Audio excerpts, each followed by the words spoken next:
الحمد لله وكفى والصلاة والسلام على أشرف الأنبياء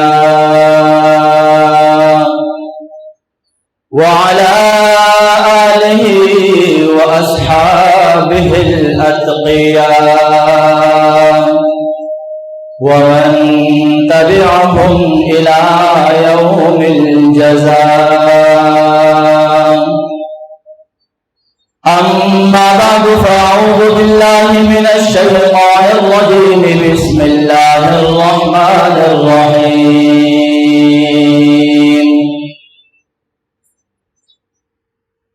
وخلق الإنسان ضعيفا وقال النبي صلى الله عليه وسلم كل بني آدم خطاؤون وخير الخطاؤون توابون أو كما قال عليه الصلاة والسلام.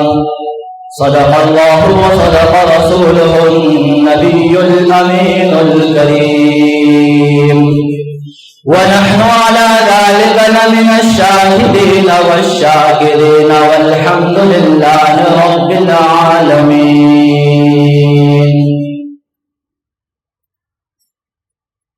قابل احترام بھائیوں، بزرگوں، دوستوں، قابل محسن مرشد حضرت الشیخ دعوت برکاتہم العالیہ، السلام علیکم ورحمۃ اللہ وبرکاتہ. عزیزان محترم، آج کی یہ محفل، آج کا یہ اجتماع جس میں ہم سب شریک ہیں، یہ محض اللہ تبارک و تعالی کا فضل، کرم اور احسان در احسان ہے کہ اللہ تبارک و تعالی نے دور و دراز سے آنے والے ہمارے معزز پیر بھائی اور علماء کرام، حفاظ کرام، یہ محض اللہ تبارک و تعالی کے فضل سے اور اللہ تبارک و تعالی کے عنایات سے اللہ تبارک و تعالی نے اپنے نظر سے ان کو چنا اور ان کو قبول فرمایا. آج ہم حضرت الشیخ دعوت برکاتہم العالیہ کے پہلو میں بیٹھے ہوئے اپنے شیخ سے، اپنے شیخ کے صحبت سے فیضیاب ہو رہے ہیں. یہ محض اللہ تبارک و تعالی کا کرم اور احسان ہے، اس میں ہمارا کوئی کمال نہیں. قابل احترام بھائیوں، بزرگوں، دوستوں، اللہ تبارک و تعالی قرآن کریم فرقان حمید میں فرماتے ہیں کہ وَخُلِقَ الْإِنسَانُ ضَعِيفًا، اے بندے، اے میرے بندے، میں نے آپ کو بہت ہی ضعیف، بہت ہی ناتوان، کمزور پیدا کیا ہے. وہ کیسے کہ ایک ہی انسان ایک لمحے کے اندر ایسا گناہ کر جاتا ہے کہ یہ اپنے تمام اعمال حسنہ کو تباہ و برباد کر دیتا ہے. اور جب یہ انسان اچائی پر آتا ہے، افعال حسنہ پر آتا ہے، تو یہ انسان فرشتوں سے بھی اونچا مقام حاصل کر دیتا ہے. ویسے بھی اس انسان کی جان بیت اللہ سے بھی بڑھ کر ہے. اگر یہ عبادات کے اندر مصروف، اگر یہ اپنے تخلیق پر یہ غور و فکر کرے کہ اللہ تبارک و تعالیٰ نے مجھے کیسے اور کس لیے پیدا کیا، اور دونوں جہانوں کے سردار صلی اللہ علیہ وسلم کے فرمان عالی شان پر یہ غور کرے کہ ان الدنیا خلقت لکم وانکم قد خلقتم للآخرہ. اے بندے، یہ دنیا تو میرے تیرے لیے بنائی، تیرے لیے پیدا کیا، لیکن اے بندے، اس دنیا کو میرے آپ کے لیے، آپ کی ضرورتوں کے لیے پیدا کیا، مگر میں تجھے آخرت کے لیے بنایا، آخرت کے لیے پیدا کیا کہ تو اس دنیا کے اندر جائے گا، عبادات کرتے رہے گا، اچھے بچوں، اچھے بندوں کی محفلوں میں تم بیٹھو گے، اور اچھے صحبتوں میں تم بیٹھو گے، اور اچھے فرامین تم سنو گے اور اس پہ عمل کرو گے، تو فرشتوں سے بھی اونچا مقام حاصل کرو گے. یہاں تک کہ اللہ کے در بیت اللہ سے بھی